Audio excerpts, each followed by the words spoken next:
बिस्मिल्लाहिर्रहमानिर्रहीम, अस्सलाम वालेकुम नाज़रीन। आप यूट्यूब चैनल देख रहे हैं। मैं इमरान खान हूँ। इससे पहले कि मैं खबरें आपके सामने रखूँ, सबसे पहले आपको बताता हूँ 3 दिन पहले मैंने आपसे 2 या 3 दिन हो गए हैं, मैंने एक ख़बर आपके साथ शेयर की थी और मैंने आपको बताया था कैसे अरबों रुपए लूटे जा रहे हैं और कस्टम्स के अंदर ये कार्रवाई डाली जा रही है। कैसे वन विंडो से वहाँ से डाटा फीड किया जाता है और गाड़ियाँ जो हैं वो इलीगल तरीके से, जो नॉन कस्टम गाड़ियाँ हैं, बड़ी कीमती लग्जरी गाड़ियां जिनके ऊपर 2 करोड़ से लेके 3 करोड़ 4 करोड़ 5 करोड़ तक भी बाज़ गाड़ियों के ऊपर ये कस्टम्स बनता है, ड्यूटी बनती है और ये खामोशी के साथ ऑक्शन में उनके नंबर फीड कर दिए जाते हैं, उनका डाटा फीड कर दिया जाता है। हालांकि वो गाड़ियां कभी भी ऑक्शन नहीं होती और खामोशी से एक रसीद जारी करवाई जाती है, उस रसीद के ऊपर नंबर लगवा लिए जाते हैं और इस तरह सैकड़ों गाड़ियां पाकिस्तान के अंदर ये बड़े बड़े लोग लेकर फिर रहे हैं। कोई खुद लेकर फिर रहा है, किसी ने पैसा कमा लिया है, तो ये अरबों रुपए का चूना पाकिस्तान की सरकार को लग गया है और ये पाकिस्तान के खजाने को एक्चुअली चूना लगा है, पाकिस्तान के आम आदमी को ये चूना लगाया गया है। लूटने के तो एक से एक नए तरीके ये लोग ढूंढते हैं। बहरहाल ये जब तहकीकाती खबर मैंने शेयर की, उसके बाद अब क्या हुआ वो मैं आपको बता देता हूं। इसकी जो है वो इशू की इंसिडेंट रिपोर्ट पहले तैयार हो चुकी है और कल ये इसकी इंक्वायरी रिपोर्ट एक सामने आई है। ये मैं आपके सामने पेपर शेयर भी कर रहा हूं और इसके मुताबिक एक 24 और एक 31 ये मिलाकर बन जाती है 55 गाड़ियां लग्जरी, उनकी अभी तक पकड़ हो गई है। ये इब्तदाई तौर पे अभी तक जो चीजें सामने आई है, कुछ 34-35 दफ्तर हैं जहां पे ये जाली डाटा फीड हो सकता है और होता है। उनमें से सिर्फ एक दफ्तर से जो रिपोर्ट आई है, इब्तदाई रिपोर्ट में सिर्फ एक दफ्तर से 55 के करीब ऐसी गाड़ियों का डाटा पकड़ा गया जो गाड़ियां कभी भी ऑक्शन नहीं हुई, यानी 2 नंबर गाड़ियां पाकिस्तान में मंगवाई और उनकी ऑक्शन भी नहीं हुई और खामोशी से जाली डॉक्यूमेंट बनवा के कस्टम के उनको वहां से एक्साइज में दे के वहां से नंबर लगवा के गाड़ियां लीगल कर दी। तो अब तक 55 गाड़ियों का डाटा पकड़ा गया है और फौरी तौर पे जो ऑक्शन के मामला की जो फीडिंग है वो बंद कर दी गई है कि अब गाड़ियों के नंबर फीड ना किए जाए।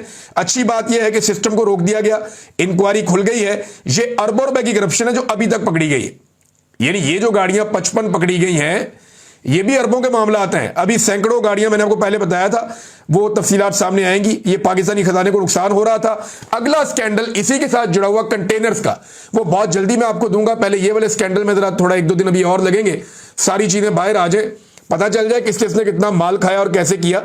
मैं पहले आपको ये स्कैंडल दूंगा, फिर जब ये स्कैंडल पकड़े जाएंगे इनकी इंक्वायरी रिपोर्टें आपके साथ शेयर करूंगा और फिर आपको यह भी बताऊंगा कि इनके अंदर मुलव्विस कौन है और उनकी शक्लें भी पूरी कौम को दिखाऊंगा कि किस किस ने किस तरह पैसा बनाया है। ये शक्लें मैं आपके सामने रखूंगा और ये पैसा बाहर पाकिस्तान से कैसे ये लोग मुंतकिल करते हैं, कैसे अपने और अपने खानदान के लिए ये सिस्टम को बाहर लेकर जा रहे हैं, ये चीजें आपके सामने रखूंगा। तो ये एक मेरी एक्सक्लूसिव एक स्टोरी थी जो मैंने आपके साथ शेयर की, उस पर पहला एक्शन हुआ, वो भी मैंने आपके साथ शेयर कर दिया। अब आए नाजरीन एक और चीज की तरफ। देखें, नून लीग जो कहती है ना वो कभी करती नहीं।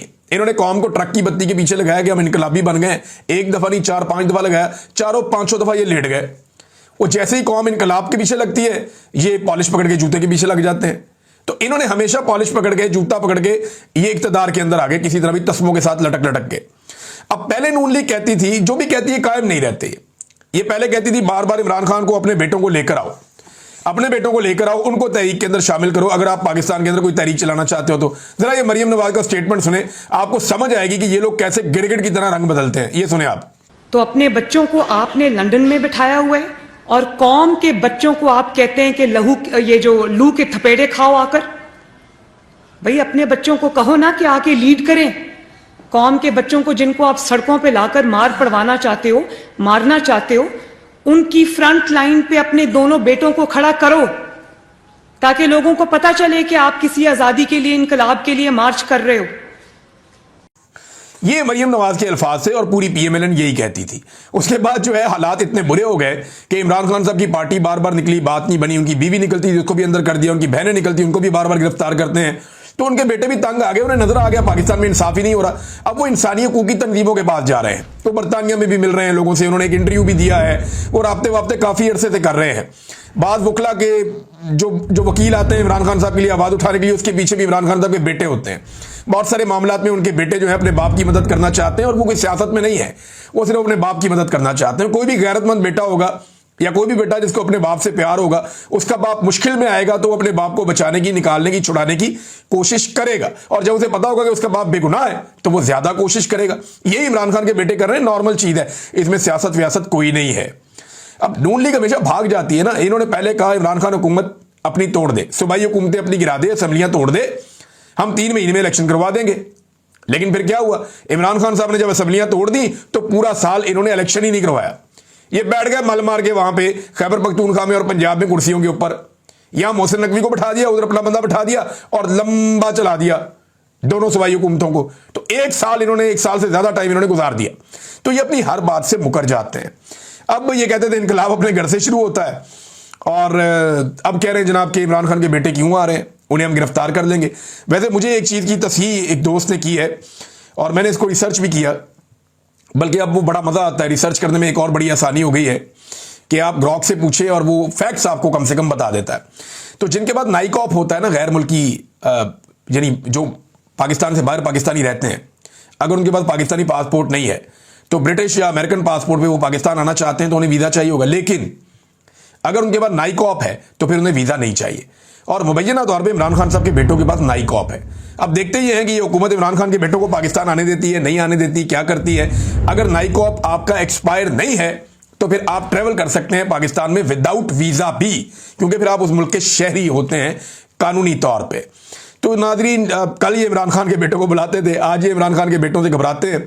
मुझे तो समझ नहीं आती है चाह क्या रहे हैं। और इमरान खान के बेटों ने कौन सी सियासत करनी, सारी दुनिया ही जानती है। वो बेचारे अपने बाप को सपोर्ट करना चाहते हैं कि हमारे वालिद के साथ ज्यादती हो रही है, कोई भी बेटा होगा वो खड़ा हो जाएगा आकर। अब उनको ताने दे रहे हैं कि जनाब ये मौरूसियत है। वो यार मौरूसियत वो होती है जब इमरान खान वज़ीर आज़म पाकिस्तान था तब उसके बेटे पाकिस्तान में आते और आकर लोशे लेते। जैसे नवाज शरीफ और शहबाज शरीफ जैसे इक़्तिदार में आते हैं, इनका सारा टब्बर पाकिस्तान पहुंच जाता है, वरना उससे पहले ये पाकिस्तान में रहते ही नहीं है, पाकिस्तान से बाहर रहते हैं। ये बड़ी बड़ी रवायती सियासी जमातें हैं, इनके बच्चे बाहर ही रहते हैं पाकिस्तान से, लेकिन जैसे ही इक़्तिदार में आते हैं पाकिस्तान पहुंच जाते हैं फौरन, लोशे लेने के लिए, मजे लेने के लिए, एंजॉय करने के लिए। इक़्तिदार, प्रोटोकॉल, ये वो सब कुछ। ये मरियम नवाज के बच्चे, बाकी सारे बच्चे इधर उधर लटरम पटरम, ये पाकिस्तान से बाहर सारे रहते थे। ये पाकिस्तान कब आए, जब इन्होंने इक़्तिदार के मजे लेने थे। तो जब ये इक़्तिदार में आ जाते हैं तो सारे पाकिस्तान में आ जाते हैं, उससे पहले ये पाकिस्तान से बाहर ही रहते हैं।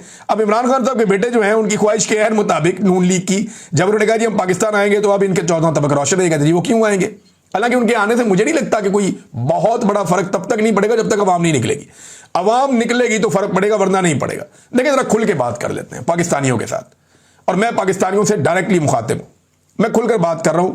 यानी मैं ये कोई ओला रखना ही नहीं चाहता कि मुझे कोई बैलेंस करना है या मुझे कोई अपना फलां चीज देखनी है या मैं इससे आगे बात कर सकता हूं या नहीं कर सकता। आपके साथ मैं पाकिस्तानियों के साथ खुलकर बात करता हूं। आप अपने दिल से पूछें इमरान खान जेल में क्यों आए। क्या वो वजीर आजम बनने के लिए जेल में? भाई वजीर आजम बनने के तो बड़े आसान रास्ते हैं, वो एस्टेब्लिशमेंट के साथ डील कर ले, वजीर आजम बन जाएगा। करना क्या होगा, सिर्फ एस्टेब्लिशमेंट को बुरा भला कहना छोड़ना होगा, जेल से बाहर आकर कुछ अर्सा चुप रहना होगा, और उसके बाद जब इलेक्शन मिले तो अच्छे बच्चों की तरह इलेक्शन लड़ना होगा, एस्टेब्लिशमेंट के लिए रूम क्रिएट करना होगा, पॉपुलर तो वो है, उसको वजीर आजम बना देंगे, वो वजीर आजम पाकिस्तान बन जाएगा। बड़ा आसान फार्मूला है। वो रास्ता मरियम नवाज ने कहा था ना मुझे अच्छे से आता है। लेकिन इमरान खान उस रास्ते पे जा क्यों नहीं रहा? अगर वो आज भी वजीर आजम बनना चाहता है तो एस्टेब्लिशमेंट की राहदारी से बड़ा जबरदस्त रास्ता होकर गुजरता है, लेकिन उसके लिए उसको एस्टेब्लिशमेंट को क्लीन चिट देनी पड़ेगी, जो वो नहीं दे रहा। उसे फौजी एस्टेब्लिशमेंट की चाकरी करनी पड़ेगी, जो वो नहीं कर रहा। उसे कौम की आज़ादी वाली सोच भूलनी पड़ेगी और अगले इलेक्शन में वो वापस आ जाएगा। लेकिन वो ये नहीं कर रहा, वो ये रास्ता नहीं चुन रहा। आप जरा सोचिए कि इमरान खान ये लड़ाई अपने लिए लड़ रहा है या पाकिस्तानियों के लिए लड़ रहा है। सोचिए जरा, सोचिए इमरान खान ये सख्तियां अपने खानदान के लिए बर्दाश्त कर रहा है या अपनी कौम के लिए बर्दाश्त कर रहा है। सोचिए इसके बारे में। सोचिए क्या इमरान खान अपने खानदान को सियासत में उतारना चाहता है? क्या उसकी आने वाली नस्ल पाकिस्तान में सियासत करेगी? देखिए अपने खानदान को तो उसने खुद अपने फैसलों से मुसीबत में डाला हुआ है। इस वक्त खानदान के लोग जो है बार बार गिरफ्तार हो जाते हैं, आधा खानदान भागा हुआ है। जो लोग मौजूद हैं खवातीन वो भी गिरफ्तार हो जाती हैं, बीवी उसकी जेल के अंदर है, बेटे उसके अपने आप को मुश्किल में डाल के आएंगे। अगर आएंगे तो उनको पहले ही धमकियां लगाई जा रही हैं पाकिस्तानी हुकूमत की जानिब से कि आपको पकड़ लेंगे हम, या आपको बाजियाब करवाना पड़ेगा, आप गायब हो जाएंगे। और उसका भांजा भी जेल के अंदर है। यानी पूरा खानदान या तो तितर बितर है, भागा हुआ है, या बेचारे मुश्किलात काट रहे हैं, सब छुपते फिर रहे हैं या वो जेलों के अंदर है। तो इमरान खान ने अपने खानदान को तो खुद ही मुसीबत के अंदर डाला हुआ है, तकलीफ में डाला हुआ है। आप किसी भी पहलू से सोच लें, इमरान खान ने अपना सारा कुछ दांव पे लगाया हुआ है, हत्ता कि उसने अपनी जिंदगी को भी दांव पे लगाया हुआ है। क्या इससे इमरान खान को कुछ मिल सकता है? नहीं। इमरान खान ने अपनी कौम के लिए किया। इमरान खान एस्टेब्लिशमेंट से लड़ाई हारना नहीं चाहता, किसी कीमत पर नहीं हारना चाहता। इमरान खान ने अपने हालिया बयान में एक बात कही थी, जरा गौर करें इमरान खान ने क्या कहा। इमरान खान ने कहा कि मुझे अल्लाह रब्बुल इज्जत के बाद अपनी कौम पर भरोसा है कि वो मेरे लिए आएंगे, वो मेरे लिए निकलेंगे। ये इमरान खान को पाकिस्तानियों के ऊपर भरोसा है। इमरान खान को लगता है कि पाकिस्तानी इमरान खान के लिए जरूर आएंगे। हम सारे पता क्या करते हैं, हम एक दूसरे की शक्ल देखते रहते हैं। हमें लगता है कि मैं घर में बैठ जाऊंगा और मेरे लिए कोई और इनकलाब लेकर आ जाएगा। अगर इमरान खान भी यही सोच लेता ना कि पाकिस्तान को कोई और ठीक कर लेगा, और तो ये कौम इतनी बाशऊर ना होती। आज इमरान खान ने यह फैसला किया कि नहीं, मैं अपना रोल प्ले करके जाऊंगा। इमरान खान अपनी कौम से वफा निभा रहा है। साफ साफ बात यह है, क्या इमरान खान की कौम उससे वफा निभा रही है? यह सवाल लोगों को अपने आप से पूछना चाहिए। क्या आज़ादी की कीमत अदा करने के लिए इमरान खान तो तैयार है, वो तो कीमत अदा कर रहा है। वो कह रहा है जी मुझे आज़ादी चाहिए, रिहाई नहीं चाहिए, मैं कैद को तरजीह दूंगा गुलामी पर, यह इमरान खान कह रहा है। तो क्या आज़ादी की कीमत अदा करने के लिए बाकी पाकिस्तानी भी तैयार है? यानी मुझे अगर दौराने जबरी गुमशुदगी, जब मुझे उन्होंने गायब किया हुआ था ISI ने, मुझे कोई आंख से भी इशारा कर देता था ना कि बाहर लोग खड़े हैं या बाहर लोग हक के लिए आवाज़ उठा रहे हैं, बाहर लोग मजामत कर रहे हैं, यानी एक दो दफ़ा मुझे इस तरह की छोटे मोटे हिंट मिले, तो मुझे अंदर उस कैद के अंदर इतना हौसला और इतनी ताकत मिलती थी। और वो हमारा अल्लाह रब्बुल इज़्ज़त है ना, अल्लाह ही रब्बुल इज़्ज़त है हमारा, जो हमें सब्र भी देता है और इस्तकामत भी देता है और हौसला भी देता है। तो अल्लाह बड़ा मेहरबान है। तो मैं आपको ये कहना चाहता हूं, साफ साफ बात, आपको कोई प्लेट में रख के आपकी आज़ादी, आपकी खुद मुख्तारी या आपकी इज्जत नहीं देगा। अपने मैंडेट की इज्जत करवानी है तो आपको खुद करवानी पड़ेगी। अपने फैसलों को इस मुल्क के ऊपर नाफिज करना है तो आपको खुद करना पड़ेगा। आपने अगर इदारे ठीक करने हैं, मुल्क को ठीक करना है, सही डगर पे पहुंचाना है, तो ये लोग नहीं पहुंचाएंगे, आपको खुद करना पड़ेगा। बगैर तकलीफ लिए आपको कुछ मिलने वाला नहीं है। हां, जितने कम लोग निकलेंगे उतनी ज्यादा तकलीफ होगी, जितने ज्यादा लोग निकलेंगे उतनी कम तकलीफ होगी। अगर सारा पाकिस्तान बाहर आ जाता है तो ये एस्टेब्लिशमेंट, ये हुकूमत, ये फॉर्म 47 की जाली हुकूमत, इनकी टकेगी औकात नहीं है। ये कुछ नहीं बेचते। सिर्फ पाकिस्तानी अगर ये फैसला कर ले कि उन्होंने अब हकीकी आज़ादी लेनी है, यानी पाकिस्तानी अगर ये फैसला कर लें कि आज के बाद उन्होंने पाकिस्तान के अंदर रूल ऑफ लॉ कायम करना है, आज़ादी इज़हार राय कायम करनी है, और पाकिस्तान के अंदर जो है वो इंसानी हकूक़ की पामालियां बंद करवानी है, मैंडेट का एहतराम करवाना है, पाकिस्तान में कानून सबके लिए बराबर होगा। अगर ये सारी चीज़ें आज पाकिस्तान के अवाम सोच लें तो पाकिस्तान के अवाम ये हासिल कर सकते हैं। डिफाइनिंग मूवमेंट होते हैं ना, आपको आज मौका मिल रहा है, ये मौका आपको रोज नहीं मिलेगा। कौमों की जिंदगियों में मौके मिलते ही नहीं होते। कई लोग पैदा होते हैं, मर जाते हैं, उन्हें लड़ने का मौका ही नहीं मिलता। और आप खुशकिस्मत है, आपको मौका मिल रहा है कि आप अपने हक के लिए खड़े हो सकते हैं। बेशुमार लोग इस दुनिया में आए जिन्हें पूरी जिंदगी अपने हक के लिए खड़े होने का मौका ही नहीं मिला, वो जैसे आए वैसे ही चले गए। लेकिन इस वक्त जो हम लोग मौजूद हैं, हमें अपने हक के लिए लड़ने का मौका मिल रहा है। इस मौका को आप जाया भी कर सकते हैं और लड़ के एक तारीख बना सकते हैं और अपने ऊपर फख्र कर सकते हैं। आपकी आने वाली नस्लें भी आप पे फख्र कर सकती हैं। बहरहाल मैं ये खुली खुली बातें करना चाह रहा था, मेरे दिल में थी, मैंने कर दी। अगले 48 से 72 घंटों में तहरीक इंसाफ कुछ बड़े फैसले कर लेगी। उनमें से कुछ फैसले पब्लिक किए जाएंगे और कुछ फैसले पब्लिक नहीं किए जाएंगे। ये बात आप ध्यान में रखिएगा, क्योंकि तहरीक इंसाफ अब सारी चीज़ें सामने नहीं लाना चाहती। कुछ चीज़ें वो सामने लेकर आएंगे और कुछ चीज़ें जो हैं वो ऐन मौका पर सामने आ जाएंगी। एस्टेब्लिशमेंट के अंदर भी खलबली मची हुई है। वो बार बार पता करना चाहते हैं, लोगों से रब्ता करते हैं कि आपको पता है कि क्या होने जा रहा है, अब ये क्या करेंगे, स्ट्रेटजी क्या होगी, किस हिकमत अमली चलेंगे, कौन कौन से इलाके बंद करेंगे, कौन से ग्रिड हैं जो बंद कर देंगे या कौन सी जगह है जिसको बंद कर देंगे, कहाँ कहाँ पे सप्लाई रोक देंगे। ये सारी चीज़ें जो हैं वो जानना चाहते हैं और इसके लिए बंदोबस्त भी करना चाहते हैं। अभी आपने देखा कि कबायली इलाकों के अंदर बड़े पैमाने पर जो है वो नकलो हरकत हुई है और कर्फ्यू लगा के वहां पे फोर्सेस को पहुंचाया गया है। तो बहुत सारी चीजें डेवलपमेंट हो रही है, दोनों तरफ से डेवलपमेंट हो रही है। पाकिस्तान तहरीक इंसाफ अब अगस्त के शुरू में एक बड़ी तहरीक खड़ी करने का इरादा रखती है। इमरान खान साहब ने ऑर्डर दे दिया है। देखना यह है कि लीडरशिप इसको किस अंदाज में आगे बढ़ाती है। अभी तक ग्राउंड पे एक्टिविटी उस तरह नजर नहीं आ रही। रावलपिंडी में कुछ लोग निकले और बड़े जोशो खरोश के साथ निकले, लाहौर में निकले, मुख्तलिफ जगहों पे आलिया हमजा, सनम जावेद, ये और कुछ खवातीन हैं जो जेलें काट कर आई हैं, कुछ दीगर लोग हैं, वो अपने तौर पे जोर लगाते रहते हैं। लेकिन जो मोमेंटम एक बनना चाहिए वो भी बनता हुआ दिखाई नहीं दे रहा। लेकिन जब मोमेंटम बनता है ना तो ये 4 दिन में बन जाता है, ये 4 दिन में 6 दिन में मोमेंटम बन जाता है जब बनना होता है। और ये बन सकता है। अगस्त के बाद इस हुकूमत के लिए मुश्किलात बढ़ सकती हैं और ये हुकूमत चाहेगी कि कम से कम ये वाली सर्दियां वो किसी तरह गुजार लें, उसके बाद फिर वो देखेंगे कि गर्मियों के बाद क्या करना है। लेकिन ये वाली सर्दियां हुकूमत के लिए बड़ी मुश्किलात लेकर आएंगी। नाज़रीन, इस साल भी पाकिस्तान में मायूसी इतनी ज़्यादा है कि पहले 5 महीने में, जनवरी से लेकर मई तक, जनवरी, फरवरी, मार्च, अप्रैल, मई, इन 5 महीनों में 3.25 लाख से ज़्यादा पाकिस्तानी पाकिस्तान छोड़ के चले गए। ये हुकूमत इस बात पे खुश है कि ओवरसीज पाकिस्तानी बाहर से पैसे भेज रहे हैं।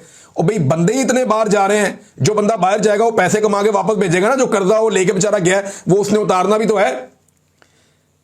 जो देखे ना, कोई 20 लाख से ज्यादा पाकिस्तानी पाकिस्तान से बाहर चले गए। अब जो गए उन्होंने पैसा कमा के पाकिस्तान भेजना है, क्योंकि जो पाकिस्तान से बाहर गया वो कर्जा उठा के गया। ज्यादातर गरीब लोग होते हैं बेचारे। अब उन्होंने पैसा वापस भेजना है, भेज के उन्होंने अपना कर्जा उतारना है। और हुकूमत जो है वो आदादोशुमार को अपने फायदे के लिए इस्तेमाल करती है। ये ब्रेन ड्रेन हो रहा है। आर्मी चीफ ने कहा था ब्रेन गेन है, लेकिन पाकिस्तान की जो एक रिपोर्ट है, इकोनॉमिक रिपोर्ट, उसके मुताबिक ये ब्रेन ड्रेन है। डॉक्टर्स मुल्क से जा रहे हैं, इंजीनियर्स मुल्क से जा रहे हैं, सरमायाकार मुल्क से जा रहे हैं, जो टेक्नोलॉजी को जानने वाले लोग हैं वो मुल्क से जा रहे हैं, आईटी एक्सपर्ट्स मुल्क छोड़ छोड़ कर जा रहे हैं। तो मुल्क से बड़े पैमाने पर नौजवान बाहर जा रहे हैं। 2,85,000 नौजवान तकरीबन 5 माह में मुल्क छोड़कर चले गए। यानी 1 महीने में लगभग कोई 60,000 नौजवान मुल्क छोड़कर चले जाते हैं। और ये ब्रेन ड्रेन लगातार होता जा रहा है। पाकिस्तान में बेरोजगारी की शिद्दत में भी लगातार इजाफा हो रहा है। और यही वजह है कि हम आगे बढ़ने की बजाय पीछे की तरफ जा रहे हैं। आसिफ अली जरदारी के बारे में खबर आई थी, एजाज सैयद साहब ने दी थी। बड़े जबरदस्त जर्नलिस्ट हैं, बड़ी अच्छी खबरें उनके क्रेडिट पे हैं। उन्होंने कहा था जरदारी साहब को हटा दिया जाएगा, और कोई बहुत ताकतवर शख्सियत। पाकिस्तान में वैसी हर तरफ खबरें चल रही है जनाब, शायद आर्मी चीफ को बना देंगे कल को सदर, लेकिन वो तस्दीक कोई नहीं है। लोग चेम गोइयाँ चलती रहती हैं। लेकिन ये कहा गया कि आसिफ अली जरदारी को हटाने की खबर पे जो है वो उन्होंने खबर दी थी, लेकिन हर तरफ से तरदीद आ रही है। जरदारी साहब की पार्टी भी कह रही है जी जरदारी साहब मैदान छोड़ने वाले बंदे नहीं है।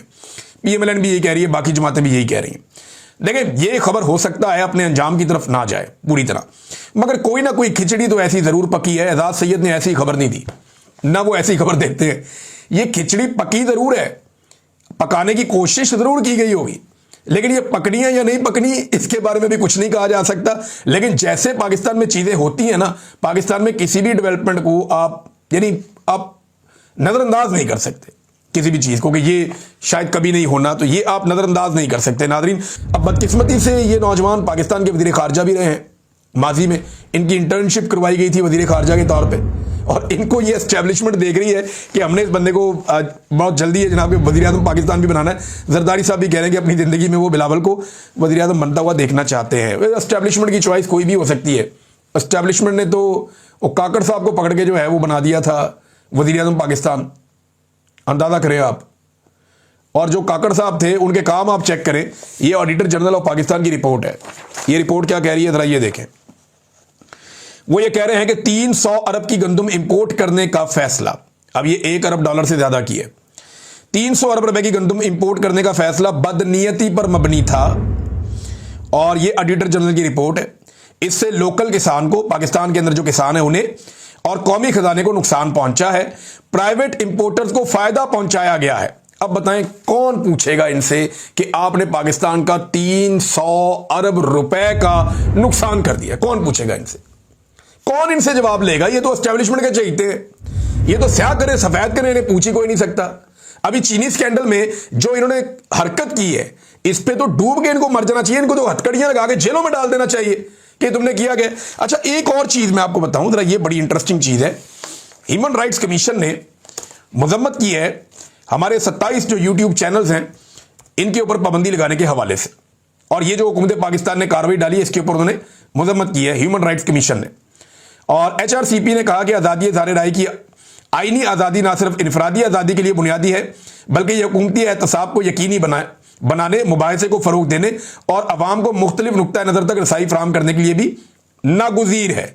27 यूट्यूब चैनल पर हालिया अदालती पाबंदी पर गहरी तशवीश का इजहार किया, जिनके मालिकान के खिलाफ हुकूमत ने मुमकिन क्रिमिनल कार्रवाई का इंदिया दिया। अब इस पर आपका जो स्टेट मिनिस्टर है ना दाखिला का, वो क्या कह रहा है, जरा ये आप सुने। हुकूमत के आप काम चेक करें। वो कह रहे हैं जी कि ये हम किसी को इजाजत नहीं दे सकते कि किसी के कत्ल का फतवा दे दे।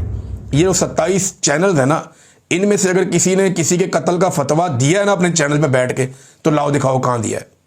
किसी के सर की कीमत लगा दें, लाओ दिखाओ इन चैनल्स में से किसने सर की कीमत लगाई है, और जिसने लगाई है फिर आप उसके ऊपर कार्रवाई अकेले पे करें ना।